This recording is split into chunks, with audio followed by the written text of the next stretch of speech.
Hi అండి, అందరు బాగున్నారా? నేను చాలా బాగున్నానండి. వీడియో నచ్చితే లైక్ చేసి సబ్స్క్రైబ్ చేసుకోండి. ఈరోజు ఒక మంచి హెల్దీ అండ్ టేస్టీ రసం చూపిస్తున్నానండి. ఫస్ట్ ఒక గిన్నె తీసుకొని కొంచెం నీళ్ళు పోసానండి. అందులోనే కట్ చేసి పెట్టుకున్న ఒక బీట్రూట్ వేసానండి. తర్వాత కారంకి తగినంత పచ్చిమిరపకాయలు కూడా వేసేసుకోవాలండి.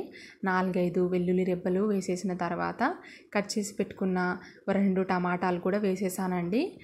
ఇందులోనే కొంచెము ఉప్పు వేయాలండి. మనము ముందే ఉప్పు ఎక్కువ వేయకుండా కొంచెం వేయడం వల్ల మనకు ఉప్పు అనేది ఎక్కువగా అవ్వదండి. తర్వాత ఇన్కేస్ తక్కువ అయితే తర్వాత కూడా వేసుకోవచ్చండి. ఇక 10 మినిట్స్ తర్వాత ఇలా బాగా కుక్ అవుతుందండి. ముక్కలన్నీ మెత్త పడిపోయిన తర్వాత ఇక మనము స్టవ్ ఆఫ్ చేసేయచ్చండి. ఇలా స్టవ్ ఆఫ్ చేసిన తర్వాత ఇదంతా కొంచెం కూల్ అవ్వాలండి. చల్లారిన తర్వాత ఇక ఈ ముక్కలన్నీ మనము మిక్సీ జార్లో వేసేయాలండి. మిక్సీ జార్లో వేసి మెత్తగా రుబ్బుకోవాలండి. వేరొక కడాయి తీసుకొని కొంచెం నేను నూనె వేసేసానండి. అందులోనే జీలకర్ర వేసేసి కొంచెం వేగాక ఇందులోనే కరివేపాకు కూడా వేసేసానండి. వేసిన తర్వాత కరివేపాకు కూడా కొంచెం ఇలా వేయించిన తర్వాత అందులో కొంచెం ఇంగువ కూడా వేసేసాను. ఇంగువ వేయడం వల్ల రసం అనేది మంచి ఫ్లేవర్ఫుల్గా ఉంటుందండి. ఇంకా మనం ముందుగా పేస్ట్ చేసి పెట్టుకున్నా కదండి, ఈ మిశ్రమం కూడా వేసేసానండి. వేసిన తర్వాత ఎంత నీళ్ళు కావాలో అంత పోసుకోవచ్చండి. కొంతమందికి జారుగా కావాలనుకుంటే ఇలా నీళ్ళు పోసుకోవచ్చండి. కొంతమంది వద్దు అని అనుకుంటే నీళ్ళు పోసుకోకుండా ఉన్నా కానీ సరిపోతుందండి.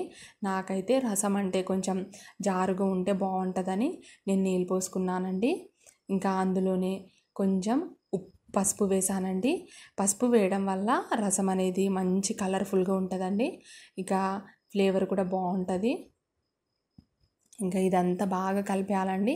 కలిపి ఒక 10 మినిట్స్ ఇంకా కుక్ అవ్వాలండి.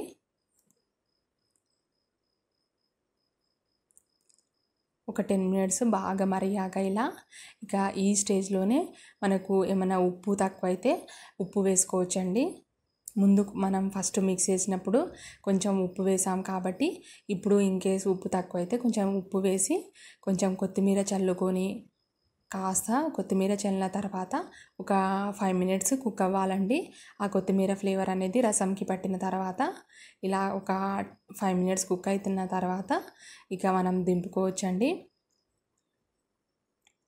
చూస్తున్నారా ఎంత బాగుందో అండి. అసలు టేస్ట్ మాత్రం సూపర్ ఉంటుందండి.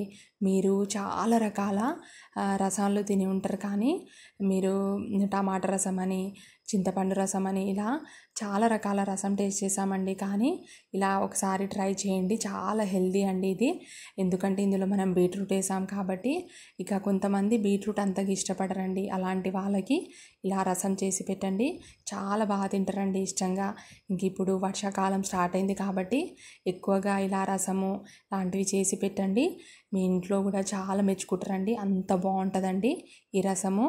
ఓకే అండి, అయితే ట్రై చేయండి. వీడియో నచ్చితే మాత్రం లైక్ చేయండి, సబ్స్క్రైబ్ చేసుకోండి. ఎలా వచ్చిందో కామెంట్ బాక్స్లో కామెంట్ చేయండి. ఉంటా అండి, బాయ్ అండి.